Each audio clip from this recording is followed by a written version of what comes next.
We are just really excited to get to talk with you folks, and we really appreciate your time. I am Olani. I am the founder and executive director for ChangeMakers Community Economic Development Corporation. That's our full name, but we kind of go by ChangeMakers Hawaiʻi, kind of shortens it. And so today we are just really wanting to share with you our programs that really are focused around building community strength as a real starting point for economic development. Joining me is Uʻi Evans, and she'll be co-presenting with me. Yes, thank you, Olani. Yeah, so during this time, we will be sharing our programs, relationships, and emerging capital model that connects our work. It is a way of working. We have to listen first, build the people, keep resources circling close to our home. And so when we say strong communities, we're not talking about an abstract ideal. We mean that households have the option, local businesses that can stay rooted, and organizations that have the capacity to serve, and people who see a future for themselves here in Hawaii. And when I say organizations, what I'm referring to is like community organizations and or nonprofit organizations. Yeah, none of this just happens by accident. It takes listening, investments, and willingness to build systems that recognizes the assets already presented in the community. That is why behind ChangeMakers. Our mission is to champion economic equity and justice by empowering our communities. And we primarily serve Hawaii County or Hawaiʻi Island, but we also have kind of grown to not only serve Hawaiʻi Island, but also statewide, and have in this last year expanded to Native American and Alaska Native nonprofits. We do that through a set of programs that we have, and we try to keep consistent values throughout all our programs. Yeah, we want people to have real access to our knowledge, capital, and our networks. We also want the work to feel culturally grounded, accountable to our place, for us to empower people, honoring places, living in our purpose. It's not just about tagline. It is a test for how we design and deliver every program.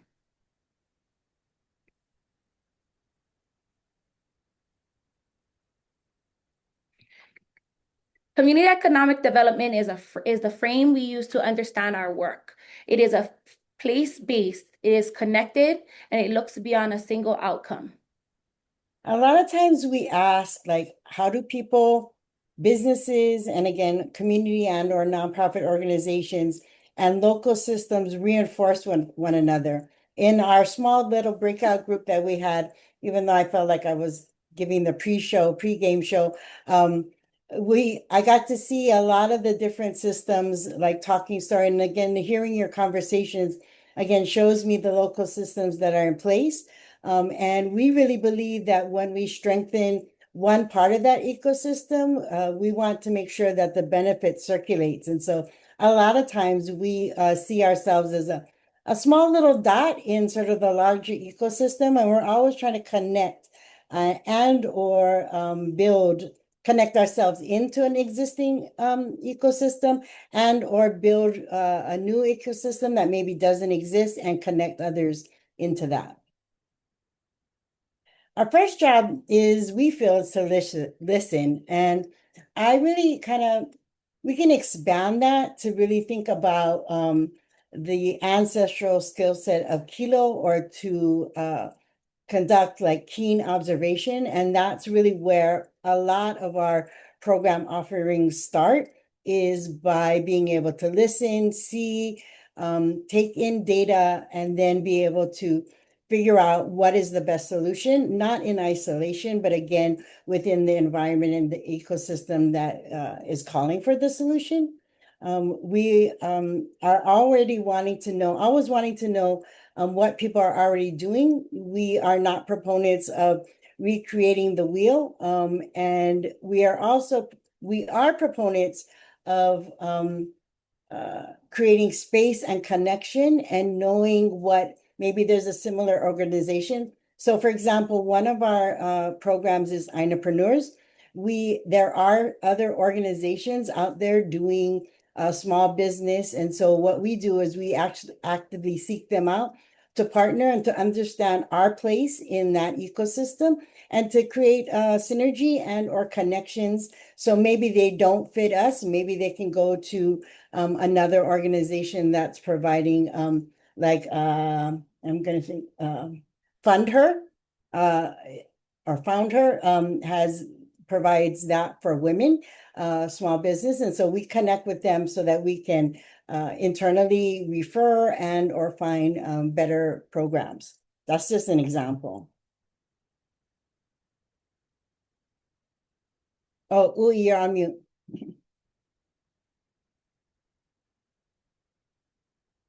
Or you're still on mute. Sorry, as Olani has mentioned about listening, when we do our cohorts, we definitely hear if they need coaching, we provide coaching for them. If they need equipment, we help them with equipment. For our nonprofit organizations, if they need fundraising, help or seeking of a job or need referrals, we're there. That's kind of what our listening is. We listen and then we execute and we go from there. Awesome. You want to do the little activity real quick? Oh, sorry, I skipped that. Okay. Sorry about that. Okay, enough of us talking a little bit. This is just something you can drop in the chat. And the question is what is one asset or strength in your community that data points and reports maybe completely miss? If they're not being found or they're not being talked about in maybe some reports and or evaluations. You can drop that in the chat. And now I can't see my chat. So, want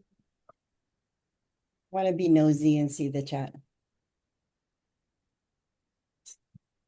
All right. Okay, well, we'll move on. Again, go ahead and throw in the chat if anything comes to your mind of some data that maybe you saw that is not sort of being reflected in any report regarding the communities you serve. Awesome. When we talk about our ecosystem, we think about our 4 layers, which is individuals, businesses, organizations, and communities. Each layer needs something different, but each one strengthens each other. Yeah. So like a person's financial confidence can help a business make a better decision. A business can create jobs and keep dollars moving locally. A stronger nonprofit organization can serve more people and build better partnerships. And a community with more local capacity has more choices. And that's really the multiplier effect that we're trying to grow. So how are we doing that? Here are some of our programs that we've developed. The first one is ʻāinapreneurs. ʻAinapreneurs support small business leaders. And what ʻAinapreneurs is, I guess, a unique thing is that we focus on place, people, purpose, and then profit. We want to support people who want to create businesses that care for this place, this home that we call Hawaii, that think strategically as well as very business-minded about the effects of their business, their vendors, where they get the supply in, how they are sourcing their the things that they need from a very awareness about the place. The other thing is about how they're building business to not just support themselves, but also the people they employ, their vendors, and and of course the customers. And then what we find with a lot of our ʻāinapreneurs is that they start businesses because they're passionate and they have a purpose for something. They see a need out in community and they want to address that need through a small business methodology or mechanism. And so we want to support people to be able to have amazing businesses right here in the communities that they grow up in and they want to raise their family in. And then of course, profit, but we also want to make sure that the profit, as much as we can, we create connections to other local businesses and local vendors. And so really trying to create, again, a strong ecosystem around small businesses in Hawaii, because as I'm sure a lot of you know, small businesses in Hawaii face a lot of challenges. Another program is Kanakanomics. That's really focused around individual financial training and knowledge, again, to build confidence for the individual to not only grow their own individual finances, but also hopefully move to a place of creating generational wealth. We are in the next year going to be again looking at not just individual financing, but also ways in which individuals can grow their generational wealth through investment. Then our next program is Kanaka Mob. It actually started as a workforce resource hub that brought people together, but Uʻi's going to be sharing a little bit about how that has sort of morphed into something else that does the same thing and we get to participate in. The next program is Philanthropono. That was built to increase the number of Native Hawaiians who are in the field of professional fundraising. And we started that program because I've been working in that area for years and have seen, many nonprofits have the challenge about building the capacity around professional fundraising for their nonprofits. They have amazing work going on in community, doing very impactful things. But at the same time, as I'm sure a lot of you know, have had to grow the capacity for fundraising. And so we provide that training. We started with the Native Hawaiian nonprofits, and we've recently grown to include Native American and Alaska Native nonprofits. And then I'll turn this over to Uʻi. As Olani has mentioned, so through our American Job Center role, which was like part of our Kanaka Mobs, we get to help with the workforce system to navigate people here on Hawaiʻi Island. The programs are distinct, but they are designed to connect. So we definitely do connect a lot with our community, whether it be our organization. We work closely with Moses, who's here, Goodwill Industries, Department of Labor with Denise Pacheco. We work closely with Chad, who is on here as well.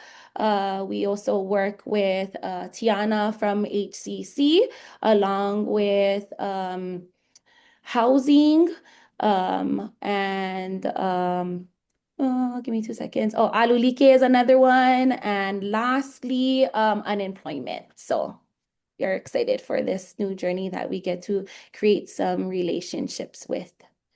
Yeah.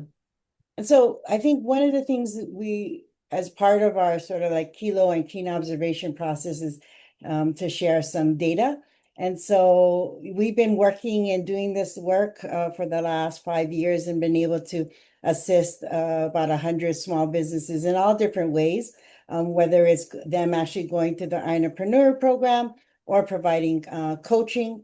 We currently have 20 entrepreneurs participating in an online training program. Oh yeah, I forgot to tell you, the ʻāinapreneurs program, after you finish the 8 weeks, we partner with the Waianae Economic Development Council. They're the instructors.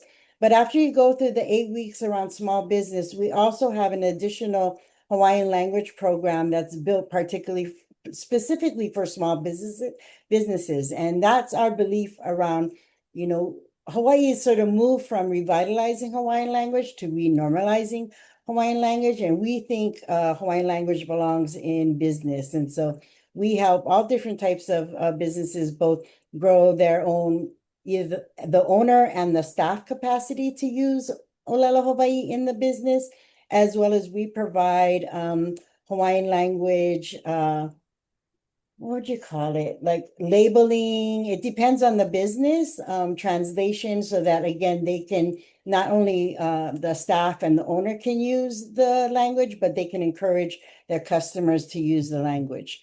Another important data point for us when it comes to nonprofits, and in particular Native nonprofits, is that the Association for Asian and Pacific Islanders in Philanthropy recently did a study around the amount of funding being received by Native Hawaiian nonprofits. And what they found was that for every $100 being awarded by philanthropic organizations, Native Hawaiian nonprofit organizations are receiving 2 cents. So 2 cents for every $100. For Native Americans, it's a little bit more.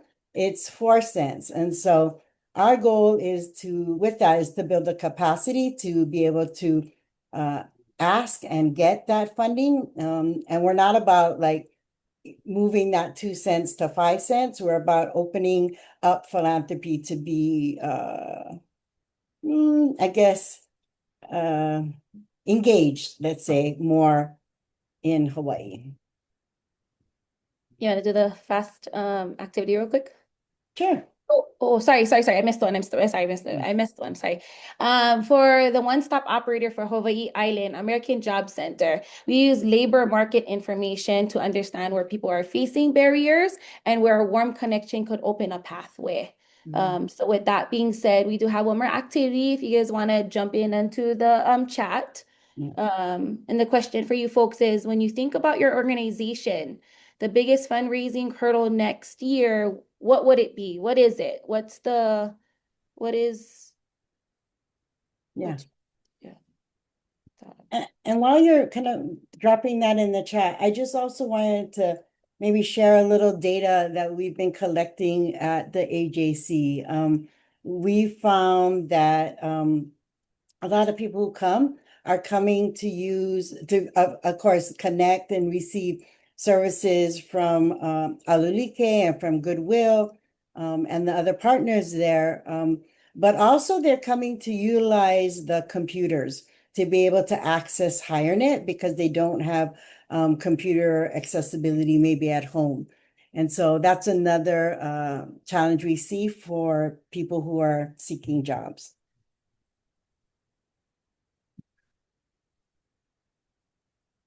So we are also an emerging Native CDFI. And so if you are a participant in our ʻāinapreneurs program, part of your course and completion of your course materials is a part of your loan application. And so we provide small loans to ʻāinapreneur businesses. And so far we have been able to disperse $96,000 in small business loans across our community, and been just really excited about that. And we, along with receiving a loan, you don't sort of just get a loan and then we're gone, but we also provide ongoing coaching and connect them into our ʻāinapreneurs small business network that has pauhana hours for small businesses to come together across the island.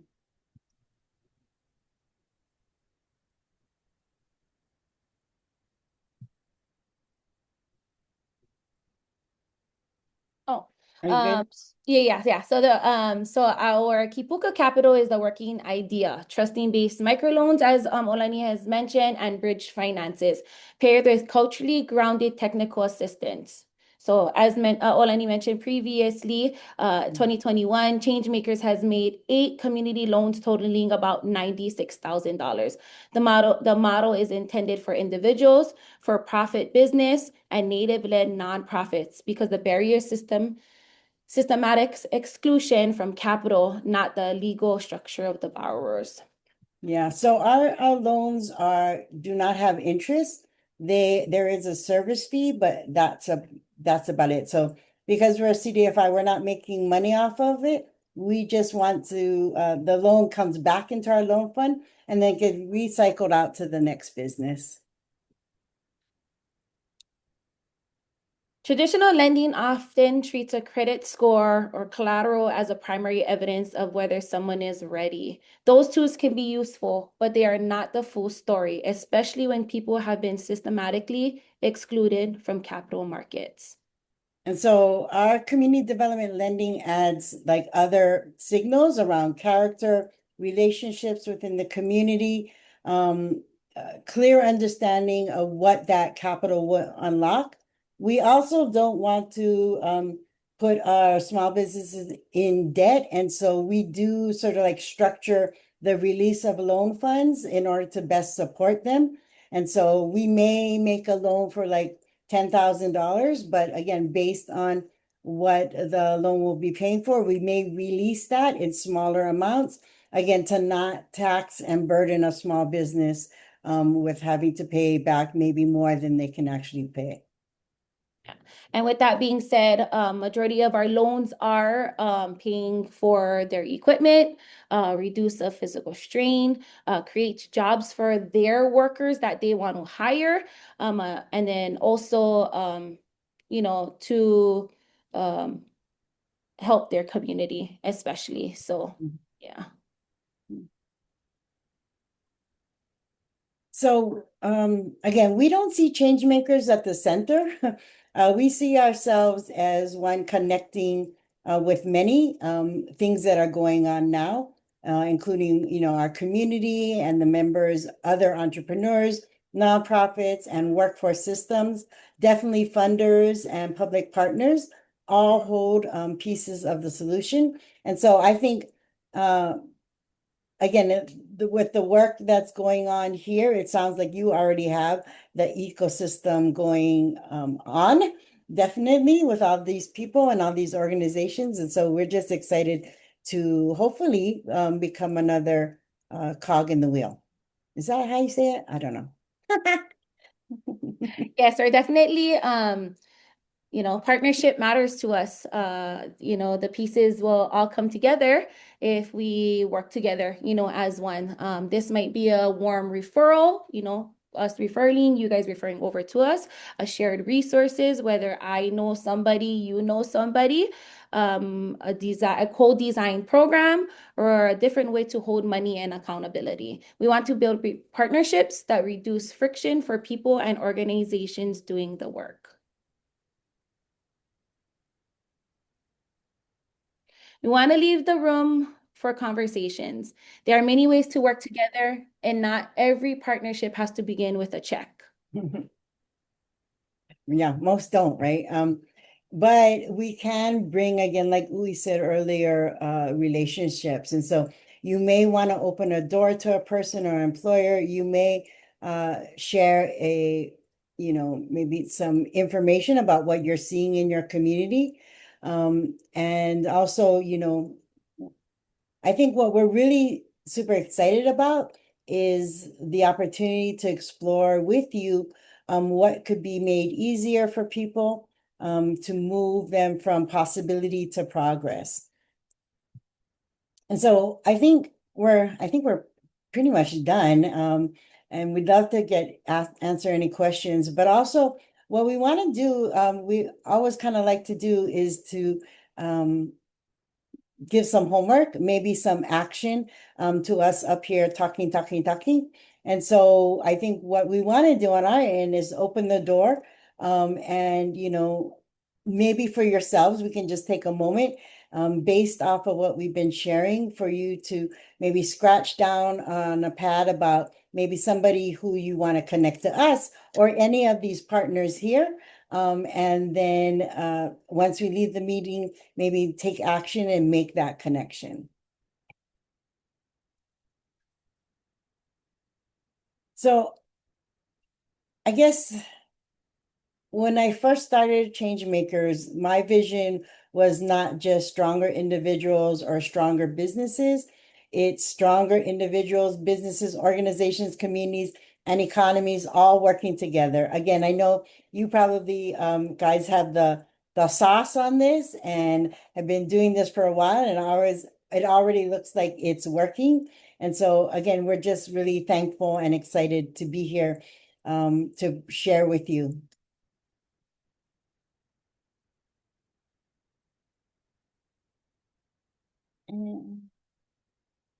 So I think, again, mahalo for your time. And if you have any questions, I don't know if we have time, but we'd love to answer those questions, and or you can contact us. We will put our contact email in the chat. Mahalo for your time. Yeah, mahalo. It was awesome. Thank you so much. Really appreciate taking the time and to present us with all this information. You guys are awesome partners. We've been working with you guys for a long time too, in many different aspects.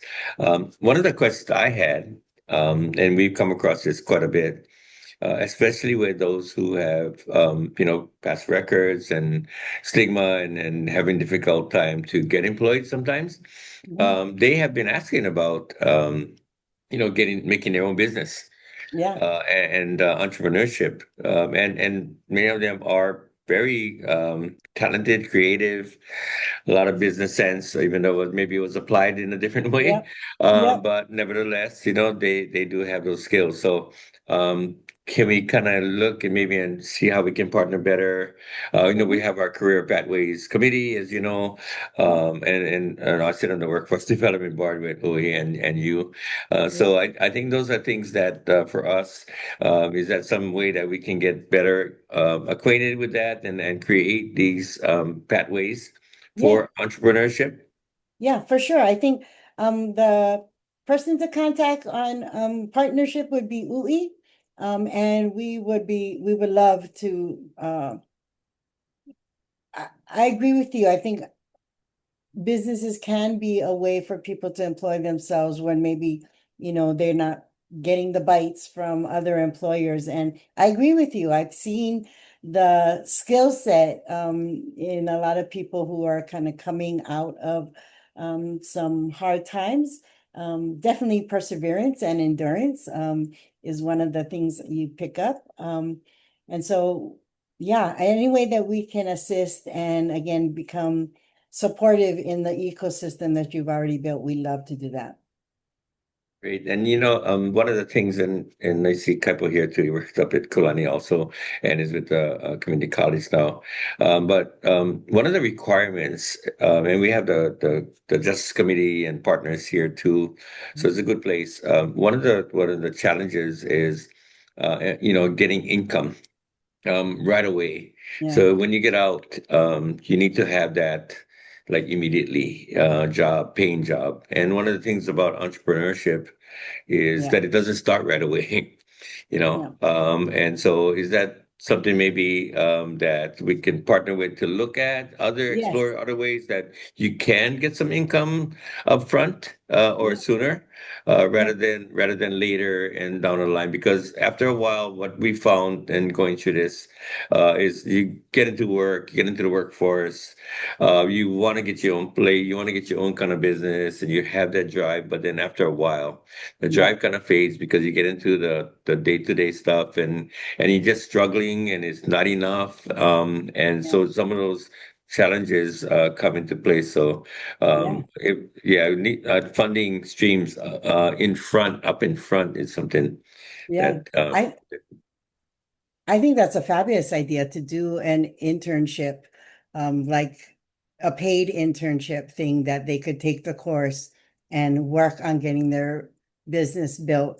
We don't have that yet, but I would love to partner around bringing that kind of resource to not just our program, but to anybody who is doing the work. just a thought. Maybe that can start from before release as part of reentry. Yeah, yeah. I definitely think that would be probably better. Because I think particularly, well, for our program, they should at least, well, let me take a step back.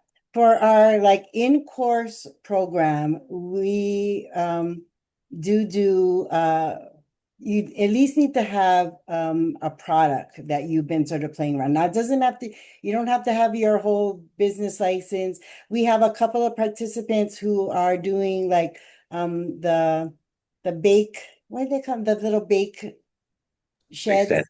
Yeah, Makes sense. yeah. And so they're really like, homegrown businesses, and those we can. But it's kind of hard to go through the course when you're in the ideation place, because you haven't sort of tried anything and learned any lessons. But we do have a beginners that we provide online, and for the particular population, we could probably deliver that face to face, like prior to release. Thank you. Anybody have any questions?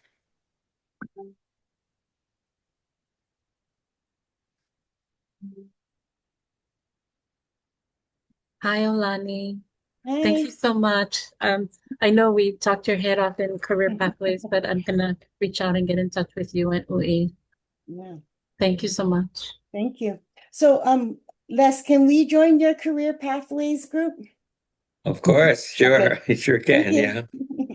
Thank you. We have a meeting tomorrow. Okay, It always Okay. follows the consortium the very next Okay. day. okay, cool. Because Yeah, we and that's do a lot of connection between like at AJC, we're the one-stop operator.